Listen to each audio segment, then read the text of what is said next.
Terima kasih kepada rekan-rekan panitia, teman-teman Jakarta yang menggawangi acara milad kali ini beserta teman-teman PB. Insyaallah akan dirahmati oleh Allah Subhanahu wa taala. Assalamualaikum warahmatullahi wabarakatuh. Alhamdulillahirabbil alamin. Wassalatu wassalamu ala Rasulillah wa ala alihi wasallam.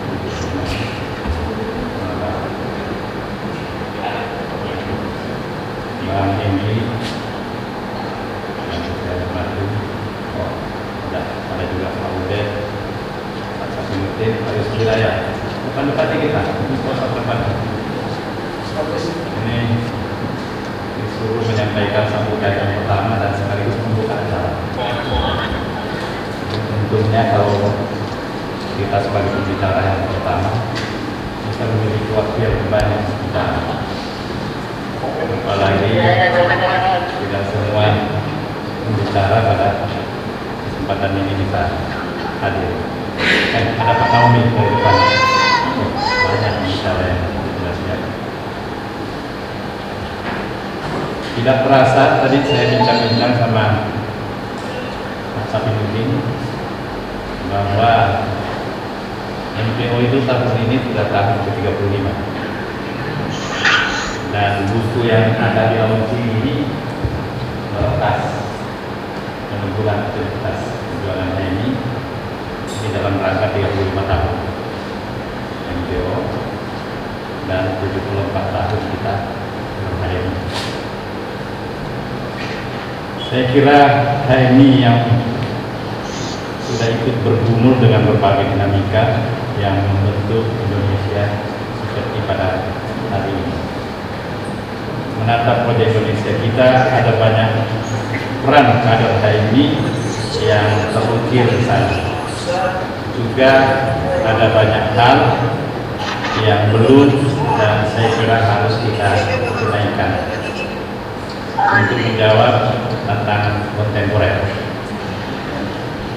Indikator usia 74 tahun bagi suatu organisasi bukan hanya dalam angka, namun lebih dari itu, merupakan perwujudan kematangan, kedewasaan, dan terutama menjadi refleksi implementasi visi dan misi organisasi. Sejauh mana pencapaian atas apa yang kita cita-citakan. Panggilan keindonesiaan dan keislaman, saya kira dua hal ini yang menjadi dasar pergerakan kita di HMI. Sehingga sebagai kader, fatsun moral dan kompas nilai kita sudah jelas, tidak boleh melenceng dari dua hal tersebut, yaitu keindonesiaan dan keislaman. Tak boleh ditambah lagi ya mahasiswa, namanya himpunan mahasiswa. Maka melihat dinamika kebangsaan kita hari ini sebagai kader, rasanya kita terusik menyaksikan bagaimana sesama bangsa saling menegasi. Perantara kekuasaan dimobilisasi.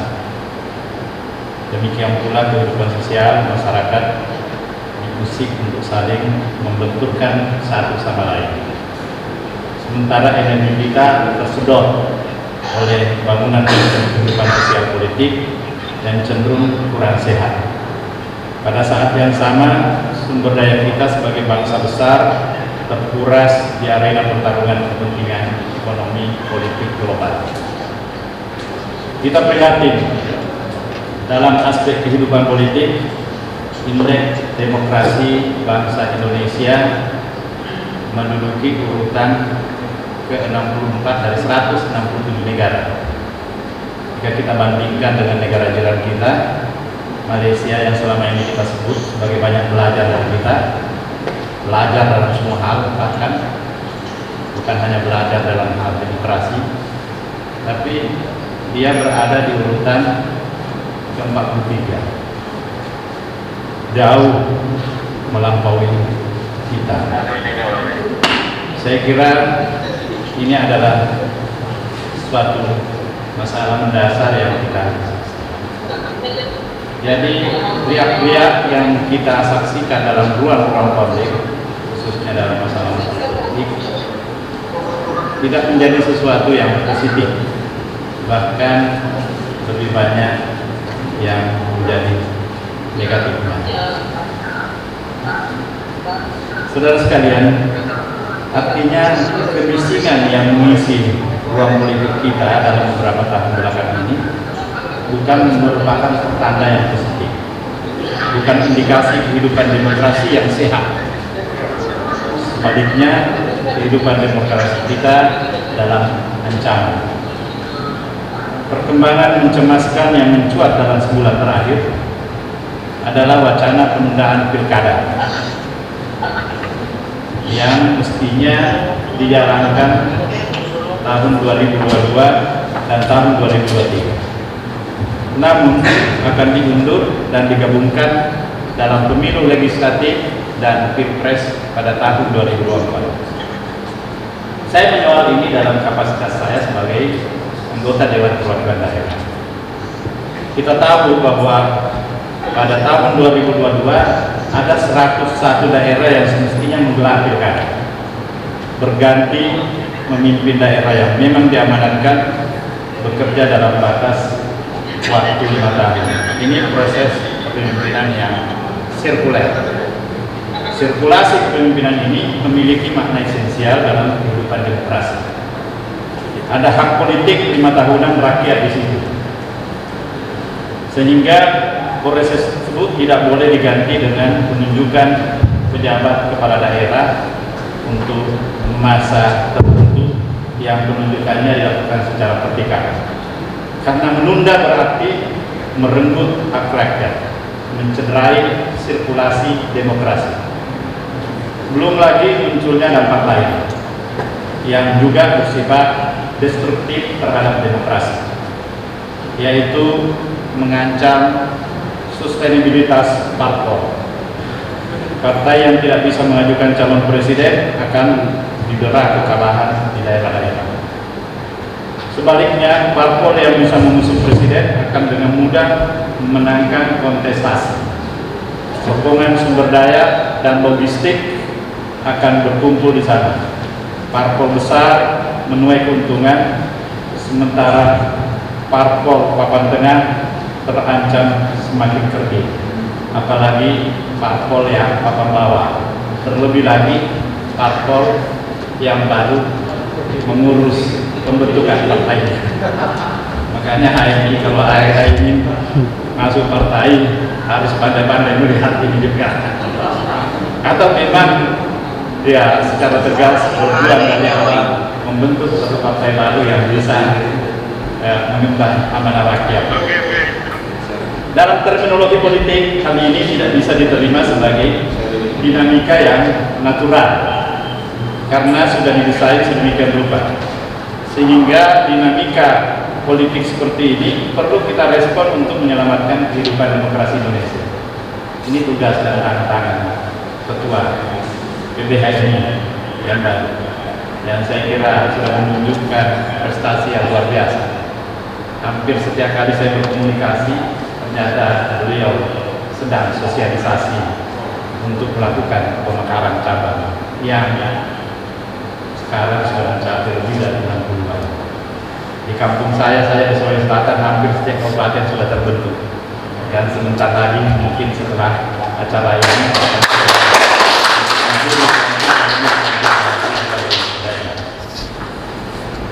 pilkada ini hanya satu di antara banyak sorotan tajam terhadap kehidupan kebangsaan kita. Belum berbicara bagaimana belum terhadap iklim kebebasan yang juga menurut berbagai studi menunjukkan kemunduran. Demikian pula indeks persepsi korupsi. Saya kira Mas Ubed sudah sering menulis tentang ini. Indeks kita itu beranjlok ke posisi 102 ya Mas. Ya, indeks pembangunan yang syarat ketimpangan dan berbagai kemelut yang menyentuh kehidupan rakyat banyak. Saya ada kelompok diskusi kumpul-kumpul dengan Mas Ubed ini dan beberapa yang lainnya, ada 30-an soal lain, jadi saya banyak mendapatkan masukan-masukan, informasi-informasi baru dari beliau-beliau. Kalau ada kader-kader di HMI nanti yang ingin bergabung, silakan. Kita ada, cuma sekarang ini lebih banyak kita lakukan online. Ya, kalau dulunya ada 3 posko kita sering kumpul di situ. Nah, sebagai kader HMI, kita tentu harus membaca persoalan-persoalan tersebut secara kritis. Di posisi manapun kita saat ini harus ada peran yang dilakukan untuk keluar dari berbagai persoalan seperti yang kita cita-citakan bersama. Tentu ada banyak alternatif yang bisa dilakukan. Selaku kader yang digembleng dengan nilai-nilai Islam, maka sudah jelas bagi kita bagaimana solusi dari berbagai belenggu problem kebangsaan dengan rangka pendekatan Islam. Berpijak pada esensi tanpa harus terjebak pada perdebatan teknikal. Dalam menghadapi krisis ekonomi yang dipicu oleh krisis kesehatan ini misalnya, kita harus mendorong kebijakan untuk fokus menolong kelompok masyarakat bawah yang jadi kurang nadi ekonomi. Ini memang ada antagonis karena ekonomi kita adalah ekonomi kerumunan, tapi di sisi lain COVID tidak menginginkan terjadinya kerumunan. Hari ini kita kumpul-kumpul memang sangat dibatasi. Saya sudah tanya kedua, dia bilang hanya paling banyak 100 orang. Padahal saya tadi ingin membawa rombongan yang lebih banyak. Jadi anggaran ini harusnya pemerintah mengerahkan untuk sektor produktif menopang usaha-usaha rakyat. Nah, secara distributif keberpihakan tersebut jelas lebih dekat kepada nilai-nilai keadilan dan falsafah ekonomi Pancasila yang sudah sangat Islami, bahkan sangat HMI. Secara strategis, kajian ilmu ekonomi juga menempatkan sektor real sebagai sabuk pengaman dalam situasi krisis. Akhirnya, untuk menyingkir jalan HMI berjuang Indonesia menang, ya, HMI yang berjuang Indonesia menang, karena memang kita juga sudah nggak bisa dipisahkan bagian dari kemenangan kita kalau Indonesia menang. Maka resolusi HMI untuk 100 tahun ke depan sebagaimana tema tasakuran pada hari ini, kita mesti memastikan lagi fondasi kebangsaan kita siap menjadi pijakan, fondasi yang dibangun dari dinamika demokrasi yang sehat,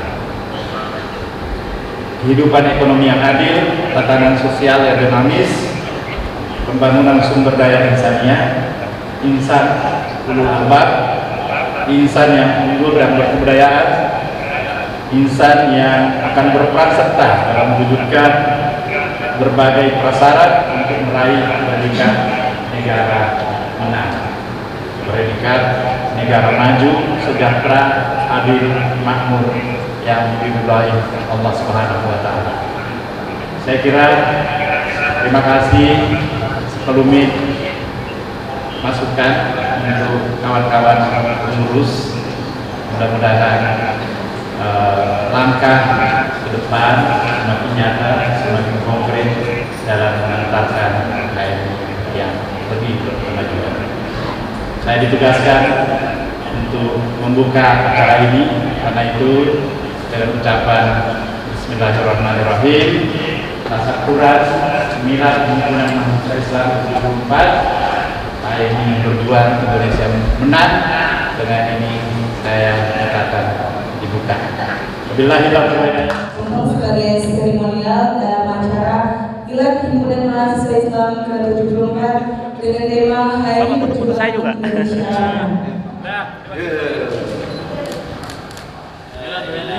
Oke. Milad HMI ke-74. Ya bisa. Ya bisa sampai. Ya bisa.